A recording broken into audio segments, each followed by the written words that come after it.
Assalamualaikum warahmatullahi wabarakatuh. Alhamdulillahilladzi adhaba 'anil hazan inna rabbana laghafurun syakur.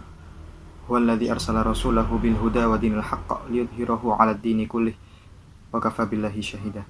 Asyhadu an la ilaha illallah wa asyhadu anna Muhammadar Rasulullah sallallahu alaihi wasallam wa ala alihi wa ashabihi amma ba'da. Alhamdulillah, dalam pertemuan kali ini kita masih bisa mendapatkan kesempatan ya, masih diberikan kesehatan dan nikmat yang lain. Untuk hari ini kita akan saya akan mempresentasikan terkait dengan mata kuliah studi fikih, yaitu saya akan membahas tentang yang pertama, yaitu tentang sumber-sumber yang ada dalam ilmu fikih ya, sumber-sumber yang ada dalam ilmu fikih. Sumber-sumbernya itu ada banyak, ada dalil-dalil dan juga sumber-sumber hukum lain. Yang pertama saya akan membahas dalil-dalil dalam ilmu fikih. Ditinjau dari segi asalnya, dalil-dalil dalam ilmu fikih itu dibagi menjadi dua. Yang pertama dalil nakli, dalil yang bersumber dari nas Al-Quran dan Al-Hadis. Kemudian dalil akli, dalil yang bersumber dari rasio atau dari para akal ulama. Kemudian ditinjau dari segi ruang lingkupnya, dalil dibagi menjadi yang pertama dalil kulli atau yang umum, global, yaitu dalil yang mencakup banyak satuan hukum berupa ayat Al-Quran, hadis, ataupun kaidah kulliyah, membahas masih umum ya. Kemudian dalil juz'i, yaitu adalah yang lebih mendetail atau dalil yang menunjukkan satu persoalan dan satu hukum tertentu. Nah, ini lebih detail. Kemudian yang ketiga, dalil ditinjau dari segi kekuatannya, itu ada dibagi menjadi 4. Yang pertama dalil qat'i wurud, yaitu dalil nas-nas yang sampai kepada kita secara pasti, tidak diragukan lagi karena diterima secara mutawatir. Nah, jadi kita sudah masyhur mengetahuinya, mutawatir, kita semua tahu. Kemudian dalil qat'i dalalah ya, yaitu dalil yang mana kata-katanya atau ungkapannya menunjukkan arti dan maksud tertentu dengan jelas dan pasti. Itu dalil qat'i dalalah yang menunjukkan arti tertentu. Kemudian selanjutnya dalil dzanni wurud, yaitu dalil yang mana hanya memberikan kesan atau sangkaan kuat bahwa dalil itu datangnya dari sabda Nabi ya, karena masih dzanni wurud tapi ada wurudnya. Kemudian yang keempat dalil dzanni dalalah. Nah, dalil yang seperti ini adalah dalil yang mana kata-katanya atau ungkapannya masih memberikan kemungkinan adanya arti atau maksud lain. Nah, itu adalah dalil dzanni dalalah.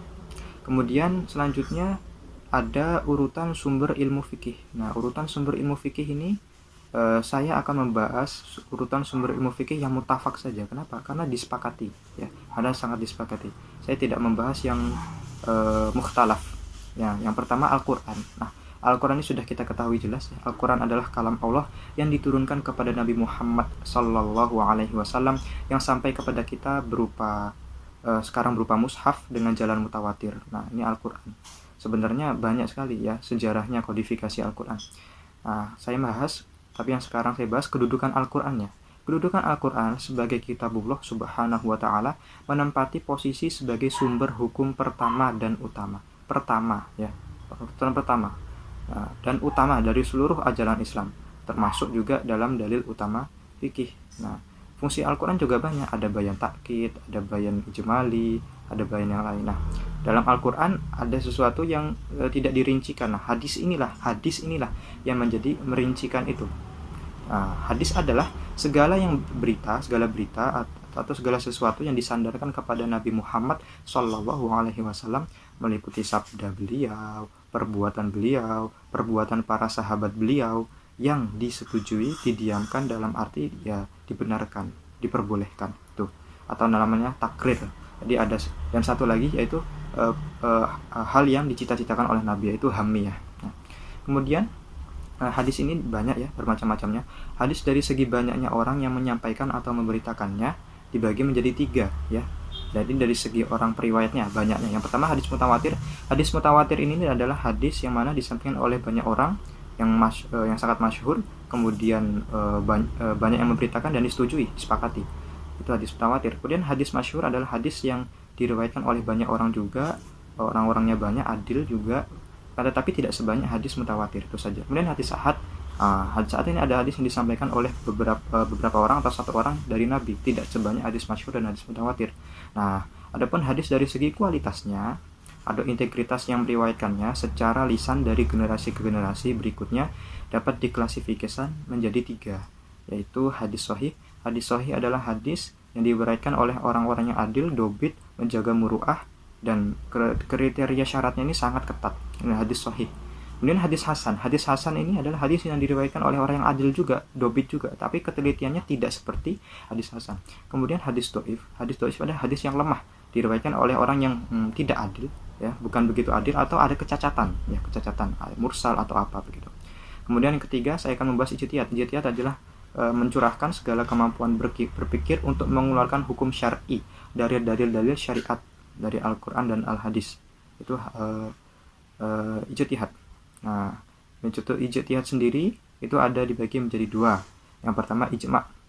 Nah, ijma' ini adalah suatu kesepakatan konsensus dari seluruh mujtahid pada suatu masa tertentu sudah wafatnya Rasul atas hukum syara' untuk suatu kejadian. Nah, itulah ijma'. Ijma' ini berkembang sesuai dengan kondisi zamannya, tapi hanya pada syarat pada sesuatu kasus yang tidak terjadi di masa Rasulullah dan sahabat gitu.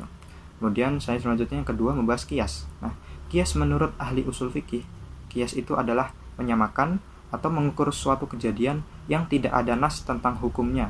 Nah, itu qiyas.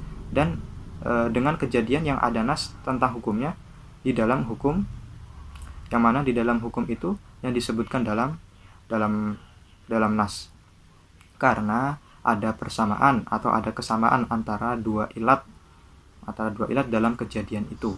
Nah, itu adalah qiyas. Nah, bisa diberikan contoh, misalnya zaman dahulu di dalam hadis bertayamum boleh menggunakan daun. Para ulama sekarang mengkiaskan daun dengan tisu, misalnya seperti itu boleh. Nah, saya akan membahas selanjutnya macam-macam qiyas. Nah, macam-macam qiyas itu yang pertama qiyas aula, itu qiyas yang tinggi, ya, yaitu apabila ilatnya mewajibkan adanya hukum. Qiyas ilatnya itu lebih besar, ya. Ilat contohnya berkata kepada kedua orang tua dengan mengatakan atau kata-kata yang jelek, yang menyakitkan orang tua, itu tidak boleh, ya. Dalam surat Al-Isra, wala taqul lahuma uffin, janganlah kamu berkata kata-kata yang jelek, saja tidak boleh. Itu termasuk dalam qiyas aula. Kemudian ada qiyas musawi. Musawi itu artinya sama, ya. Qiyas musawi yaitu qiyas yang apabila ilatnya mewajibkan adanya hukum dan sama antara hukum yang ada pada asal maupun pada cabang. Nah, contohnya misalnya memakan harta anak yatim sama dengan dia memakan bara api dalam perutnya. Dalam surat An-Nisa, innal ladzina ya'kuluna amwalal yatama dzulman innama ya'kuluna fi butunihim nara. Itu juga berdosa seperti itu. Itu adalah qiyas musawi. Kemudian ada qiyas adna, ya. Qiyas adna adalah di mana adanya hukum cabang itu lebih kecil, atau lebih lemah dibanding dengan hukum asal. Itu qiyas adna.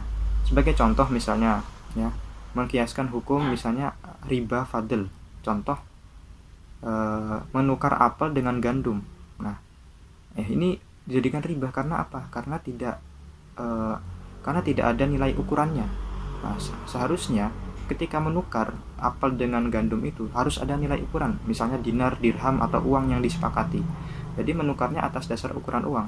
Nah, jadi bukan atas dasar langsung ditukar saja, harus ada mata uang yang dijadikan tolak ukur, karena supaya tidak terjadi riba fadl, riba yang terjadi dalam tukar menukar bahan pokok atau yang lainnya, itu riba fadl. Kemudian kedudukan dan kehujjahan qiyas, ya. Sebagian ulama ahlu sunnah wal jamaah berpendapat bahwa qiyas adalah salah satu sumber hukum Islam. Nah, qiyas itu juga salah satu sumber hukum Islam, ya, di mana ulama menjadikan qiyas sebagai sumber hukum musbitul qiyas, dan mereka mempunyai dasar kuat yang baik dari nas maupun dari akal. Itu adalah qiyas tadi, ya. Jadi sumber-sumber hukum Islam tadi yang muttafaq ini disepakati oleh seluruh para ulama dan dari seluruh kalangan mazhab, ini disepakati. Nah, itu tadi yang saya sampaikan tentang materi tentang sumber-sumber ilmu fikih ya dalam Islam. Nah, dimana yang pertama pasti kita harus selalu berpegang teguh pada Al-Quran, harus itu yang terutama. Baru setelah itu pada Al-Hadis, pada Al-Hadis. Kemudian apabila ada kasus yang lain ya, maka kita berpegang teguh pada ijma ya, ijma atau ijtihad dari para ulama. Nah, kemudian setelah itu ulama juga berijtihad dengan metode qiyas, itu juga boleh dipakai. Nah, ini disepakati boleh dipakai ya. Demikian itu presentasi dari saya ya. Jadi menurut saya masih memiliki beberapa kekurangan ya, tentu ini sudah jelas pasti. Al-insan makanul khata' wan nisyan ya. Manusia memiliki banyak kesalahan dan kelupaan ya. Kalau memang ada kebenaran itu datangnya dari Allah Subhanahu wa taala. Tapi kalau ada kesalahan itu yang murni dari lisan saya sendiri, murni karena kesalahan saya sendiri. Nah, itu. Sekian dari saya. Aku syukron jazilan, jazakumullahu khairan. Nah, saya mengucapkan terima kasih, jazakumullahu khairan, atas yang mau menonton ini ya. Tentu tidak hanya referensi yang saya ambil yaitu berdasarkan dari jurnal ya, berdasarkan dari jurnal studi fikih dan juga jurnal ilmu Quran hadis, di situ ada. Jadi saya berdasarkan referensi juga, dan tentunya silahkan dibuktikan juga dengan referensi yang lain, rata-rata sama. Nah, jadi itu sekian. Akhirul qauli hadza, wassalamualaikum warahmatullahi wabarakatuh.